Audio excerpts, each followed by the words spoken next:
type d'entrepreneur es-tu?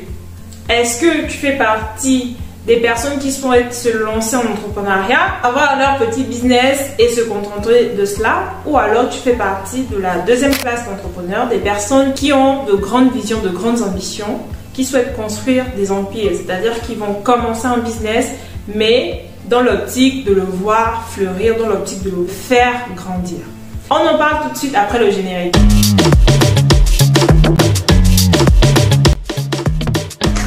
Alors, bonjour, je suis Lomi Guitou, je suis coach en stratégie business et consultante en marketing digital. Je suis moi-même aussi entrepreneur parce que ça fait 3 ans que j'ai lancé avec mon associé une boutique en ligne appelée Happy Moana. Voilà.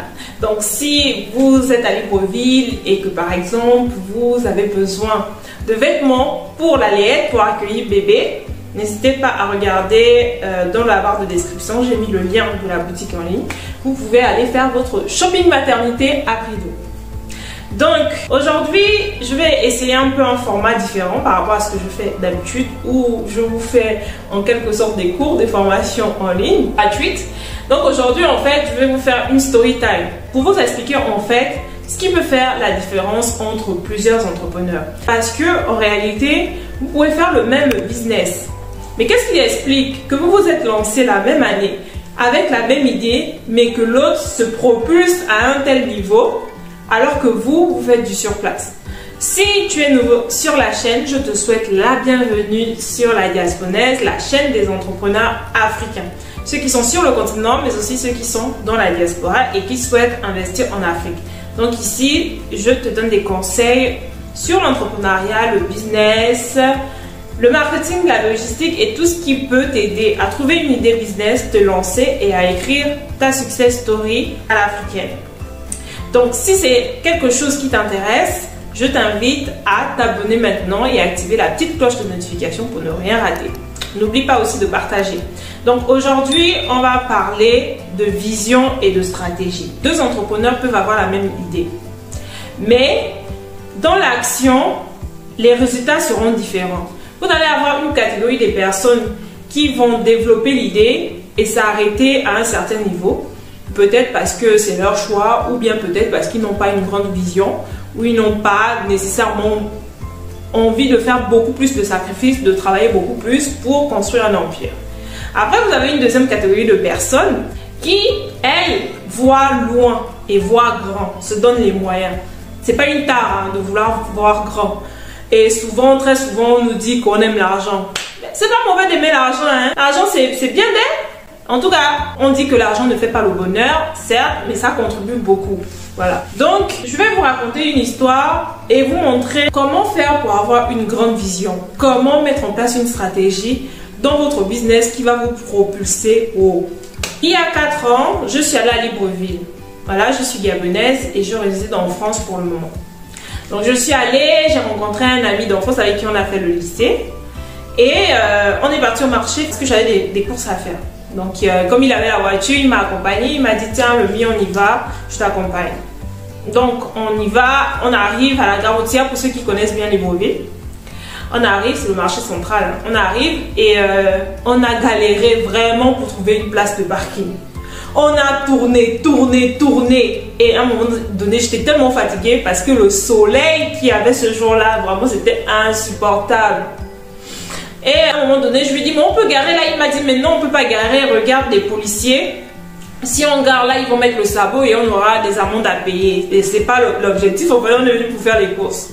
C'est comme ça qu'à un moment donné, on marque un stop et on demande aux gens, est-ce que vous ne savez pas où on peut garer la voiture en toute sécurité aussi? Parce qu'il y a souvent des braqueurs dans cette zone-là. Et il faut quand même trouver un moyen de sécuriser la voiture, de la garer sans pour autant avoir des contraventions. Donc, il y a un monsieur qui nous dit, allez, c'est dans cette ruelle, vous tapez à cette maison, le portail de cette maison-là, et vous allez pouvoir garer là-bas. Mais par contre, c'est 1000 francs. On dit, ah bah, c'est tout bénef. Donc, du coup, on y va. On pose la question, est-ce que c'est bien ici qu'on gare les voitures? Oui, c'est ici, vous pouvez rentrer. Donc, on est rentré. Quand on est rentré dans la concession, en fait, il y avait déjà 5 voitures de garées, c'était des taxis.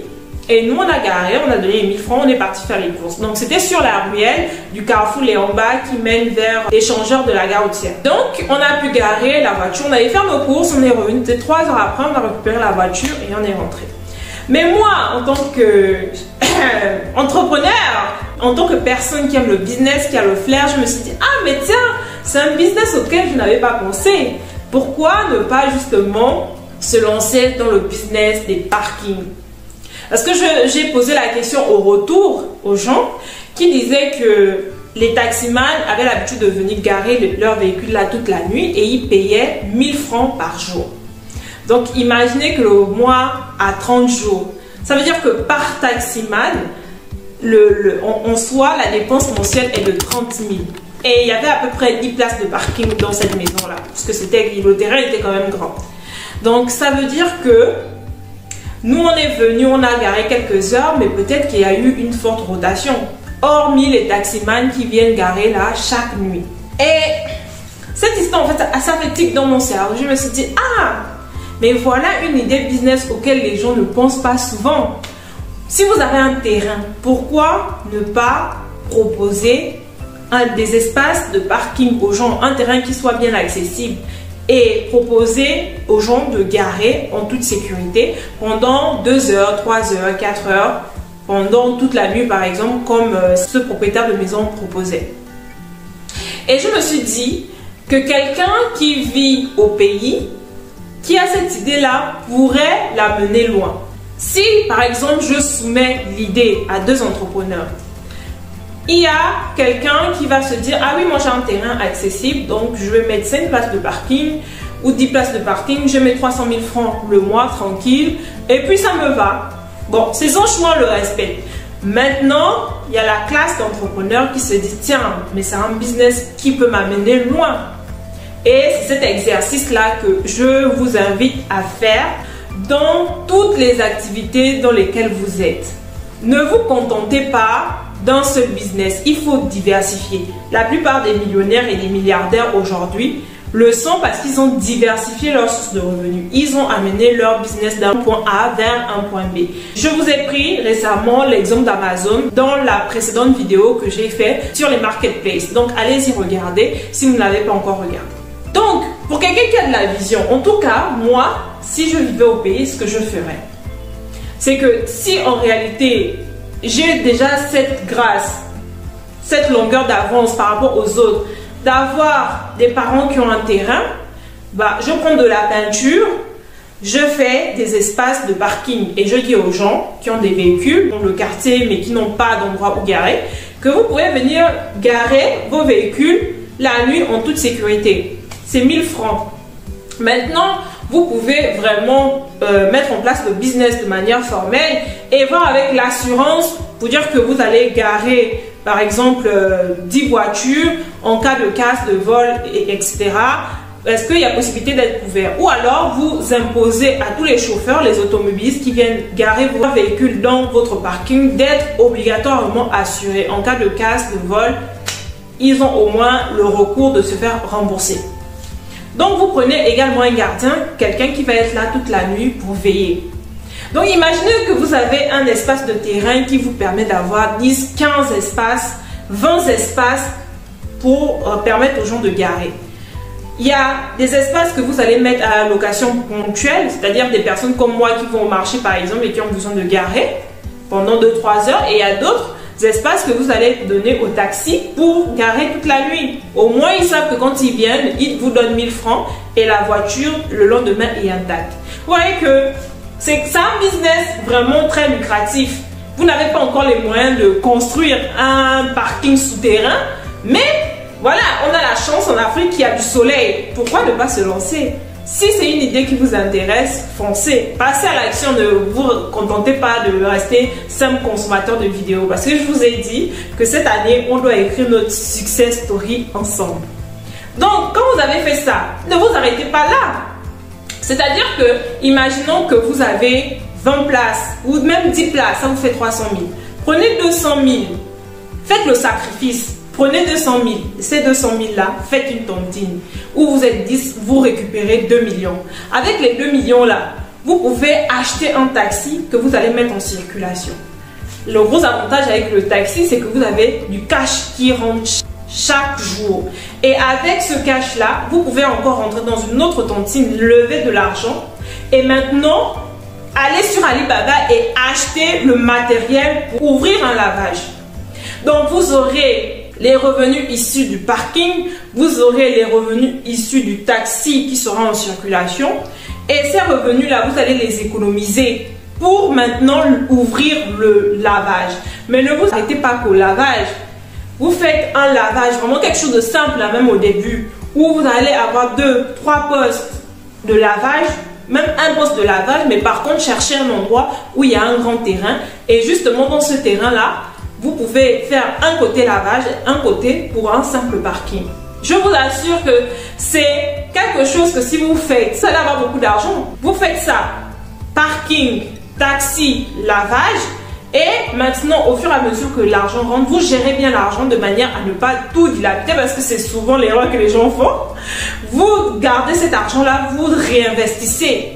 Après le lavage, vous pouvez vous dire que bon, vous avez déjà une clientèle de taxi qui viennent régulièrement garer leur voiture, une clientèle d'automobilistes, hein, qui viennent aussi laver leur véhicule. Donc, pourquoi pas ouvrir un garage? Quand vous cherchez des mécaniciens, vous ouvrez le garage. Après le garage, vous allez vous rendre compte que pour souvent remplacer les pièces, il faut les pièces détachées. Ensuite, vous réinvestissez encore l'argent et puis vous vous lancez dans l'import-export des pièces détachées. Vous voyez qu'à la base, vous êtes parti d'une simple observation. C'est que vous avez observé que les gens ont du mal à se garer. L'autre observation, c'est la sécurité. Parce que quelqu'un qui a sa voiture, il ne veut pas venir garer quelque part, que le policier vienne récupérer sa voiture ou alors que le lendemain, toute la voiture soit bousillée. Donc, vous êtes parti du parking parce que vous avez déjà un terrain, par exemple, ou bien si vous n'avez pas le terrain, vous pouvez le louer. Vous pouvez demander à quelqu'un qui a un... Il y a des gens en Afrique qui ont des hangars et derrière même, ils n'ont pas construit quelque chose. Prenez ça, vous lui dites, bon, moi je te remets 50 000 chaque mois pour le terrain et puis moi je fais mon activité. Donc vous avez d'abord le parking, vous achetez le taxi et après le taxi vous économisez pour le lavage. Après le lavage, vous faites le garage. Après le garage, vous faites maintenant un magasin de pièces détachées. En fait, ces activités se complètent et surtout vous avez la même clientèle et la même clientèle dépense chez vous. Ça vous permet d'augmenter votre chiffre d'affaires. Et dès lors que par exemple une activité est en baisse, si par exemple ce mois vous avez moins de personnes dans le garage, peut-être vous allez vendre plus de pièces détachées. Ou si vous avez moins de personnes dans votre magasin de pièces détachées, vous aurez plus de personnes dans le lavage. Et ça vous permet d'équilibrer en fait vos entrées d'argent mensuelles. Après même le magasin de pièces détachées, vous pouvez vous-même devenir concessionnaire. Vous dire que maintenant vous partez en Allemagne, vous partez en Belgique, chercher des véhicules que vous venez, que vous mettez à la location. Vous ouvrez votre entreprise de transport, location de véhicules, ou alors vous vendez ces véhicules-là. Et donc, vous allez arriver à un niveau que l'autre qui s'était contenté d'avoir juste quelques places de parking ne pourra jamais arriver. C'est pour montrer qu'en réalité, quand vous vous lancez en affaires, il faut déterminer quel type d'entrepreneur vous êtes. Est-ce que vous êtes du genre à juste lancer un business? C'est bien si c'est votre catégorie, on ne va pas vous sortir de là. Hein. Mais si vous voulez aller plus loin, il vous faut la vision. Il vous faut aussi avoir la bonne stratégie. Il faut savoir où vous allez et comment vous allez développer votre business plus tard.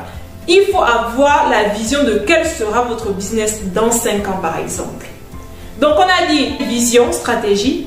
Et aussi, il faut travailler parce que pour diversifier ses activités, il faut beaucoup travailler, beaucoup de patience, beaucoup de persévérance aussi et aussi beaucoup de sacrifices.